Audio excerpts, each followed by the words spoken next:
ఓం శాంతి. సురస్బాయిజీ చెప్పిన మురళీ చింతన నవంబర్ 3. ఓం శాంతి. ఈరోజు బాబా మనకి విశేషంగా టైటిల్ ఇచ్చారు, ఆత్మిక జాదూగర్ అని. ఎలా అయితే బాబా ఆత్మిక జాదూగరు, అలాగే మనం పిల్లలం కూడా. బాబా మనకి ఎలాంటి జాదూ చేస్తున్నారు అంటే, మనిషి నుండి దేవతలుగా చేస్తున్నారు. మీ దగ్గర కూడా జ్ఞానం ఖజానా ఉన్నది. ఈ జ్ఞానంతో మీరు ఎవరినైనా మనుషుల నుండి దేవతలుగా తయారు చేయగలరు. అలాంటి జాదూ చెయ్యండి అని అంటున్నారు. మీరిప్పుడు పవిత్రంగా అవ్వాలి, మరియు అందరినీ పవిత్రంగా తయారు చేయాలి. పవిత్రంగా అయిన వారే దేవతలుగా అవ్వగలరు. అందరినీ కూడా పవిత్రంగా తయారు చేసే మార్గాన్ని బాబా తెలియచేస్తూ ఉన్నారు. ఎప్పుడైతే పవిత్రంగా అవుతారో పూజలు జరుగుతాయి, దేవీలుగా ఉంటారు, శక్తి లభిస్తూ ఉంటుంది. బాబా అర్థం చేయిస్తున్నారు, కామ మహాశత్రువు, కామ్ కటారి నడిపించవద్దు అని అంటున్నారు. క్రోధాన్ని భూతము అని అంటారు. కాబట్టి ఈ వికారాల కారణంగానే మీరు దేవతగా ఉన్నవారు, స్వర్గంలో ఉన్నవారు, హెవెన్లీ గాడ్ ఫాదర్ మీకు స్వర్గాన్ని స్థాపన చేశారు. కానీ ఈ వికారాల కారణంగా మీరు పతీతంగా అయిపోయారు, రాజ్యాన్ని పోగొట్టుకున్నారు. మీరు నన్నే జ్ఞాపకం చేయండి, నా జ్ఞాపకంతోనే మీరు వికర్మలు వినాశనం చేసుకుంటారు. నేను మీకు రాజయోగం నేర్పిస్తున్నాను, నేను మీకు ఎంత జ్ఞానాన్ని వినిపిస్తూ ఉన్నాను. ఈ చదువు పైన అటెన్షన్ ఉండాలి, ఈ పనే మీరు చెయ్యాలి. బాబా అంటున్నారు, పిల్లలు మీరు నా వారిగా అయిన తర్వాత అందరికీ మార్గాన్ని చూపించాలి, సందేశాన్ని ఇవ్వాలి. మంచి భక్తులు ఎవరైతే ఉన్నారో వారికి కూడా ఈ సందేశాన్ని ఇవ్వండి. ఇప్పుడు పాడుతూ వచ్చారు కదా, పరంపిత పరమాత్మ మీరు ఎప్పుడైతే వస్తారో అప్పుడు మేము మీ పైన బలిహారం అవుతాము అని.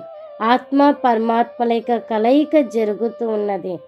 బాబా వచ్చారు మనందరినీ కూడా తిరిగి తీసుకొని వెళ్ళటానికి. సత్యయుగంలో మనమందరం ఆత్మలం, పావనంగా ఉండేవారిని, రాజ్యం చేసేవారిని, తింటూ తిరుగుతూ సంతోషంగా సుఖ సంతోషాలతో ఉన్నాం. అక్కడ ఎటువంటి దుఃఖం అనేదే లేదు, ఎలాంటి పాపకర్మలు జరగవు. ద్వాపర యుగం నుండి పాపకర్మలు చేయటం మొదలు పెట్టాం, పతితంగా అయిపోతూ వచ్చాం. ఇప్పుడు నేను మీకు పూల తోటని స్థాపన చేస్తున్నాను, ముళ్ళ అడవి నుండి పూల తోటలోకి తీసుకువెళ్తున్నాను. ఈ సేవ మీరు బాగా చేయాలి, నేను మీకు చదివిస్తున్నాను. ఎవరైతే మంచి స్టూడెంట్ ఉన్నారో వారికి ఎల్లప్పుడూ ఉమ్మంగా ఉంటుంది, నేను బాగా సేవ చెయ్యాలి, బాగా చదవాలి, పాస్ విత్ ఆనర్గా అవ్వాలి అని. ఇది మాల, వైజయంతి మాల, వికారాలపైన విజయాన్ని పొందేటువంటి మాల, ఫస్ట్ క్లాస్ మాల. ఈ మాలలో పూసలాగా అవ్వాలి, పాస్ విత్ ఆనర్గా అవ్వాలి. దీనికోసమే మీరు పురుషార్థం చేస్తున్నారు. నేను మిమ్మల్ని పవిత్రంగా చేస్తున్నాను, నేను మీకు జ్ఞానాన్ని ఇస్తున్నాను, ఎలా మీరు ఉన్నవారు ఎలా అయిపోయారు అని.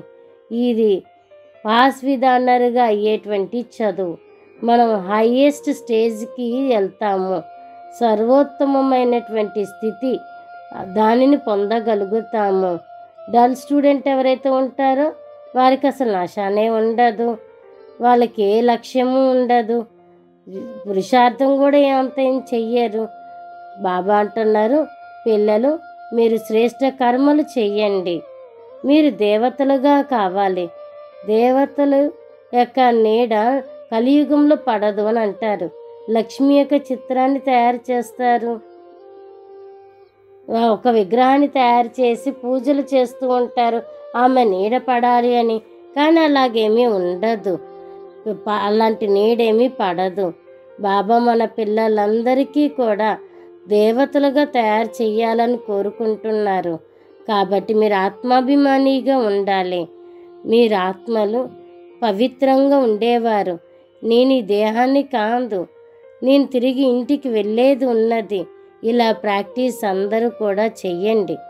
బాబా అంటున్నారు, సన్యాసీలు వికారాన్ని త్యాగం చేస్తారు, ఇంటిని త్యాగం చేస్తారు, వైరాగ్యంలోకి వస్తారు, ఇల్లు వాకిలు వదిలేసి వెళ్తారు. మీరు కూడా మొత్తం ప్రపంచాన్నే పావనంగా చేస్తున్నారు. మొత్తం ప్రపంచాన్ని పావనంగా పూల తోటగా చేస్తున్నారు. పవిత్రతలోనే సుఖశాంతులు ఉన్నాయి, పవిత్రతలోనే ఆనందం ఉన్నది, పవిత్రత ద్వారానే మీకు మహిమ పూజ జరుగుతుంది. అందుకనే అక్కడ ఎక్కువ సంతానం ఉంటారని కాదు, అక్కడ అందరూ కూడా పావనంగా ఉంటారు. యోగ బలంతోనే జన్మనిస్తారు. దేవతల యొక్క ముఖ కవలికలు చూడండి ఎంత సుందరంగా ఉంటాయో. అక్కడ అన్నీ కూడా యోగ బలంతోనే జరుగుతాయి. యోగ బలంలోనే చాలా శక్తి ఉన్నది. యోగ బలంతోనే భారతదేశం స్వర్గంగా అవుతుంది. యోగ బలంతోనే అక్కడ సంతానము ఉంటుంది. కాబట్టి ఇప్పుడు మీరు పవిత్రంగా కావాలి, కామాన్ని జయించాలి, జ్ఞానచిత పైన కూర్చోవాలి. మొత్తం ప్రపంచమంతా కామచితతో భస్మమైపోయింది. నేను వచ్చాను మళ్ళీ తిరిగి జీవితాన్ని ఇవ్వటానికి, అందరినీ పునర్జీవితులుగా చేస్తున్నాను. మీరందరూ పావనంగా దేవీ దేవతలుగా ఉండేవారు, ఇప్పుడు మళ్ళీ అలా తయారు కావాలి. కామాగ్నిలో భస్మమై ఉన్నారు, ఇప్పుడు చాలామంది భస్మమైపోయి ఉన్నారు. వీరిని పావనంగా పవిత్రంగా చేయండి. ఎంతైతే పవిత్రంగా అవుతారో అంత జీవితంలో సుఖము శాంతి ఉంటుంది. పవిత్రంగా ఉన్నవారే కొత్త ప్రపంచానికి యజమానిగా కాగలరు. కొత్త ప్రపంచానికి యజమానిగా అవ్వటానికి తప్పకుండా పవిత్రంగా కావాలి. ఇది అసలైనటువంటి ఆత్మ పరమాత్మల యొక్క కలయిక ఉన్నది. దీని ఆధారంతోనే మీరు దేవతలుగా అవుతారు. మీరు మనుషుల నుండి దేవతలుగా అవ్వాలి. సత్యయుగంలో దేవతలు ఉంటారు, ఇప్పుడు మీరు మనుషులుగా ఉన్నారు, పతితంగా అయిపోయారు. నేను వచ్చాను తిరిగి దేవతగా చేయటానికి. వరదానం ఉన్నది. పరమాత్మని యొక్క గుణాలు ఏవైతే మహిమ చేశారో ఇప్పుడు ఆ యొక్క స్వరూపంలోకి మీరు తయారు కావాలి. చూడండి, బాబా అంటారు, నేను ప్రేమ సాగర్ని, మీరు ప్రేమ స్వరూపులుగా కావాలి. ఈ గుణాన్ని మన జీవితంలో ధారణ చేయాలి. ఎప్పుడైతే ఆ గుణం మన జీవితంలో ధారణ చేస్తామో, స్వరూపులుగా అవుతామో, మన సంపర్కంలో ఎవరు వచ్చినా కానీ అది అనుభూతి చేసుకుంటారు. స్లోగన్ ఉన్నది, కారణాన్ని నివారణ చేసేవారిగా కావాలి, అసంభవం సంభవం అవుతుంది. మరి మనం ఈ రోజంతా ఇదే ప్రాక్టీస్ చేద్దాము. నేను మహాన్ ఆత్మను, పరం పవిత్ర ఆత్మను, పవిత్రతా సాగరుడు బాబా నుండి కిరణాలు నా పైన పడుతున్నాయి, నా నుండి నలువైపులా వ్యాపిస్తున్నాయి. అచ్చా, ఓం శాంతి.